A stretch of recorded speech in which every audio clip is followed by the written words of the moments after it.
So as we talk about those communication options, again, it's kind of an overused term, but it's come up a couple times today as well. Right message, right channel, right time. And when we talk about communication options, the three that we've laid out here are really relevant to those three elements: right message, right channel, right time. How are we going to communicate with that customer? Is it through a traditional channel like mail or the way that we use the phone? Is it through digital or emerging media, a preference center, a website, email marketing, social, mobile media, and then what types of programs are they most interested in? And the only way that we can know for sure whether we are delivering the right message through the right channel at the right time is by having our customers tell us that. It's not dictated by us, it's dictated by our customers. So as we talk about those different program types, those different communications that you're sending out to your customers, we break those down generally into three categories. Those are privacy, marketing, and account servicing programs whereby, again, you're communicating with your customers. And just to give you examples of each of those, for privacy it might be as simple as data sharing. Can we share your personal information among affiliates? Or collecting express consent for mobile communications.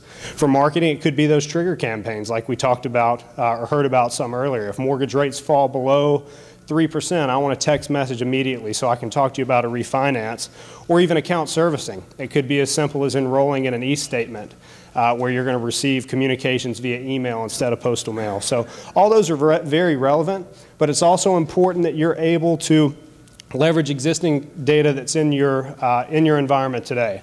It could be in a data warehouse. It could be in an existing CRM. We're not talking about replacing any of those things with a preference management strategy. We're talking about supercharging that CRM with a whole different segment of data and how we can empower you as a marketer with this preference data, again, that could reside in a number of different places. So what does it look like? As we mentioned, the more opportunities you have to engage with your customer and collect these preferences, the more relevant you become and the more you can learn about them and realize the benefits of preference management. The great news about most of the organizations that are represented here today is that there is no shortage of consumer touch points across your customer lifecycle where you can collect this information. It is important to change our mindset a little bit though, because so often we separate customer service from sales and marketing and others, instead of looking at all those as valuable opportunities to collect that information. And so often, especially with the way that companies use a field network, an agent network, or the way that they use the phone, that's thought more of as far as customer service and traditional media goes. But we're going to hear more from Doug Stein at HMS tomorrow about how they did an amazing job integrating voice of customer and preference management into the channels where they had the most experience, where they knew they were the best, and how they used their call centers and their agents to understand those preferences and act on them. Beyond that, of course, emerging in digital media is huge. This is where we see a lot of people starting. Of course, as it relates to a preference center, it's easiest to launch one on the web, link it up with your My Account section, and be able to replicate that data for customers especially. But a lot of times when people start, it is in that opt-down environment like we talked about. We'll show you what some of those preference centers look like, but it's a little bit different than that very dynamic multi-channel, multi-program layout that we showed you a little bit earlier.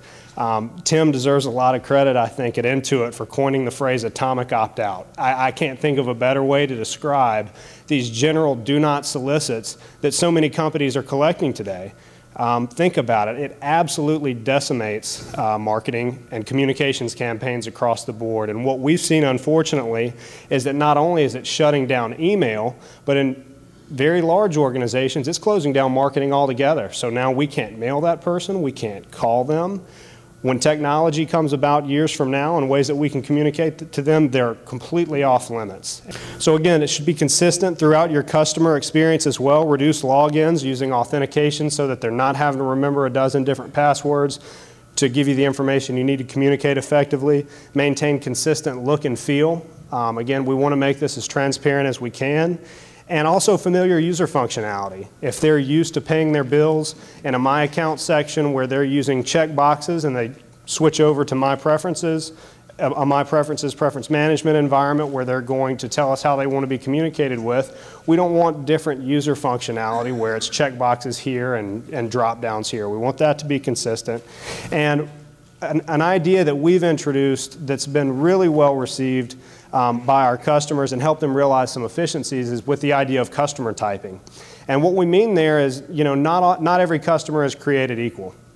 You don't want to deliver the same preference options to every customer you have because they're not always relevant, especially in organizations that might have a B2B and B2C operation. So could be that simple. It could be the way you deliver options to a customer versus a non-customer, to a Canadian customer versus one based here in the US.